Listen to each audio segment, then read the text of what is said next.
আসসালামু আলাইকুম ভিউয়ার্স, কেমন আছেন সবাই? আজকের আমি আপনাদের সামনে সেনজেন দেশ ক্রোয়েশিয়া নিয়ে কিছু কথা বলতে আসছি। কথাগুলো এই: ক্রোয়েশিয়া ভিসা বাংলাদেশ থেকে আবেদন দিয়ে ইন্ডিয়া থেকে ভিসাগুলো হয়, ইন্ডিয়া এম্বাসি ক্রোয়েশিয়া। এজন্য কিন্তু আসলে অনেকেই ক্রোয়েশিয়ানে অনীহা প্রকাশ করে যে ক্রোয়েশিয়া যাব না, আবার ইন্ডিয়া যাওয়া লাগবে। এই হেজিটেশনে কিন্তু অনেকেই ক্রোয়েশিয়ায় আবেদন করে না। ক্রোয়েশিয়া যে কটা সেনজেন দেশ বর্তমান সময়ের ভিতরে, ক্রোয়েশিয়া কিন্তু আপনার ভিসা রেশিও অনেক ভালো। আপনারা যদি মনে করেন যে এখন সেনজেন দেশে যাব, তাহলে আমার মনে হয় ক্রোয়েশিয়া আপনাদের জন্য বেস্ট হবে। সেক্ষেত্রে আমি বলবো যে আপনারা ইটালি, পর্তুগাল, বিভিন্ন দেশে যেভাবে মানুষ হুমড়ি এক প্রকার পড়ছিল ইটালি নিয়ে, মানুষ কিন্তু যাতে পারছে না।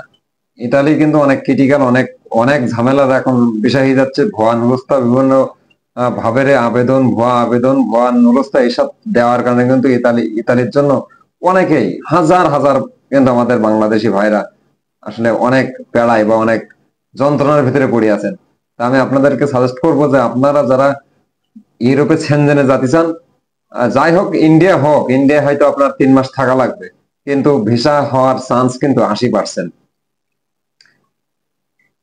আপনারা ক্রোয়েশিয়ায় চেষ্টা করেন, যারা সেনজেনে যেতে ইচ্ছুক তারা ক্রোয়েশিয়ায় চেষ্টা করেন। আপনারা হাঙ্গেরির জন্য অনেকেই ফাইল দিয়েছেন বা অনেকেই দেওয়ার মানে প্রস্তুতি নিচ্ছেন। তা আমি মনে করি যে আপনারা হাঙ্গেরি ভিসা রেশিও কিন্তু সেই ভাবে কিন্তু ভালো না। ক্রোয়েশিয়া কিন্তু বাংলাদেশের জন্য একটা অপরচুনিটি জায়গা, কারণ এই মুহূর্তে বাংলাদেশে প্রায় 5,000 বাঙালি কিন্তু ক্রোয়েশিয়ায় অবস্থান করে। কাজও কিন্তু ভালো, ভালো কাজের অবস্থান কিন্তু আছে। বেতন খারাপ না, বেতন 1 লাখ টাকা থেকে অন্তত আপনারা 1.5 লক্ষ টাকা পর্যন্ত মাসে ইনকাম করতে পারবেন। থাকা খাওয়ার জায়গা কিন্তু ভালো। একটা সময় দেখবেন, আমি যে কথাগুলো বলছি আজকে, এটা কিন্তু 2 বছর পরে দেখবেন এই ক্রোয়েশিয়ার জন্য এক সময় মানুষ হুমড়ি খেয়ে পড়বে, কিন্তু আর সেই সুযোগটা আর থাকবে না হয়তো। এখন সুযোগ আছে। এখন যদি আপনারা মনে করেন যে ক্রোয়েশিয়া যাব, আপনারা ফাইল জমা দিতে পারেন, যে কোনো একটা ভালো এজেন্সি থেকে ফাইল জমা দিতে পারেন, আমাদের মাধ্যমে দিতে পারেন। আমরা ক্রোয়েশিয়ার ফাইল নিচ্ছি, আমরা ক্রোয়েশিয়ানে কাজ করছি। ইনশাল্লাহ আল্লাহর রহমতে আপনাদের দোয়ায় আমাদেরও অনেক ভালো একটা লাইন, সেই লাইন দিয়ে আমরা ক্রোয়েশিয়ার কাজ করছি। যদি আপনারা মনে করেন যে আমাদের কাছে ফাইল দেবেন, তো অবশ্যই আমাদের হোয়াটসঅ্যাপ নাম্বারে যোগাযোগ করবেন বা অথবা আমাদের অফিসে আসবেন, এসে সরাসরি কথা বলবেন। মধ্যপ্রাচ্য থেকে যারা আপনারা আবেদন করতে চাচ্ছেন, তারা অবশ্যই আবেদন বসিনা থেকে এক্ষুনি আবেদন করেন। মধ্যপ্রাচ্য থেকেও কিন্তু দুবাই, সৌদি, কাতার থেকে কিন্তু আপনারা ক্রোয়েশিয়ার জন্য আবেদন করতে পারেন। এরা মধ্যপ্রাচ্য থেকে কিন্তু মানুষ ক্রোয়েশিয়ায় অনেকেই কিন্তু মুভ করছে।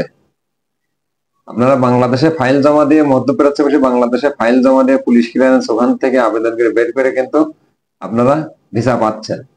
আর ইন্ডিয়া এম্বাসি আপনার এখন কিন্তু ফাইল জমা দিলে, মানে এম্বাসিতে আপনার পাসপোর্ট জমা হলে কিন্তু সর্বোচ্চ 90 দিন, 90 দিনের ভিতরে কিন্তু তারা হয় না।